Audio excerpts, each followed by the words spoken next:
భగవద్గీత పుట్టినరోజు గీతా జయంతి గురించి చెప్పండి స్వామి అని ప్రశ్నించినారు. నేను గీత, భగవద్గీత భగవంతుడు స్వయముగా లోకానికి అందించినటువంటి దివ్యమైనటువంటి గీత. అనగా ప్రతి అధ్యాయంలో ఆఖరిలో వస్తుంది, ఇది శ్రీమద్భగవద్గీతాసు ఉపనిషత్సు బ్రహ్మ విద్యాయాం యోగశాస్త్రే శ్రీకృష్ణార్జున సంవాదే.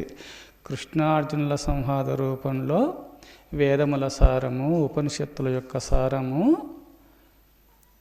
బ్రహ్మ విద్య. ఇది శ్రీమద్భగవద్గీతాసు ఉపనిషత్సు బ్రహ్మ విద్యాయాం యోగశాస్త్రే శ్రీకృష్ణార్జున సంవాదే. ఉపనిషత్తుల యొక్క సారాంశము బ్రహ్మ విద్య, వేదముల యొక్క సారాంశమే ఉపనిషత్తులు, ఉపనిషత్తుల యొక్క సారాంశమే భగవద్గీత. అట్టి భగవద్గీత అర్జునుడు ప్రశ్న వేయుచుండగా కృష్ణ పరమాత్మ యొక్క ముఖపద్మము నుంచి ఆవిర్భవించినటువంటిది భగవద్గీత.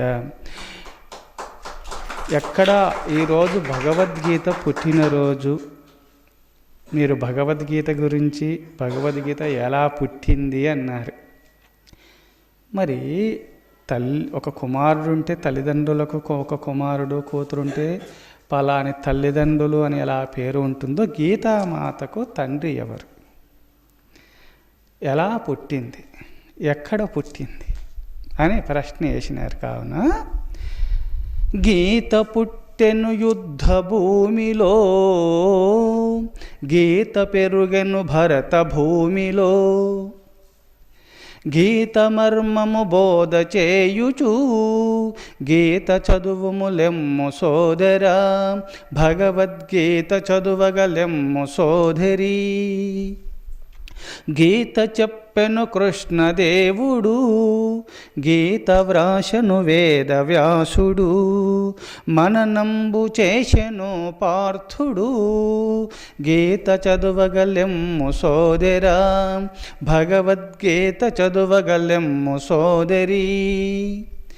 భగవద్గీత మహాభారత యుద్ధము స్టార్ట్ అవుచుండగా, ఆ భగవద్గీత మహాభారత యుద్ధంలో, ఆ రణరంగంలో కృష్ణార్జునులు అక్కడికి వెళ్ళినప్పుడు ఆ యుద్ధాన్ని, ఆ సైన్యాన్ని, బంధుజనులను, సమస్త సైన్యములను చూసేసి అర్జునుడు భయపడి కాడు, వీళ్ళని ఎట్లా వధించేది కృష్ణ, నాకు బాధగా ఉంది అని చెప్పి, నేను గురువులను, ఈ బంధుజనులను నేను చంపలేను, ఇది పాపకరమైనటువంటిది, హింస నాకు వద్దని ఏడ్చినాడు, తల్లడిల్లినాడు.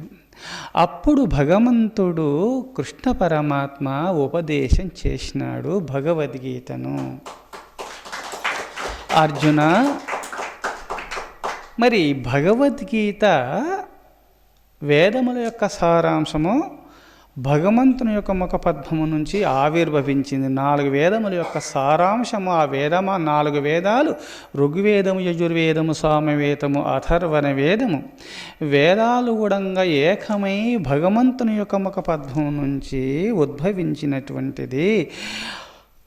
ఆ భగవంతుని యొక్క ముఖంలో నుంచి ఆవిర్భవించింది. జన్మించిన రోజు భగవద్గీత మార్గశిర శుద్ధ ఏకాదశి రోజు పుట్టింది గీతామాత.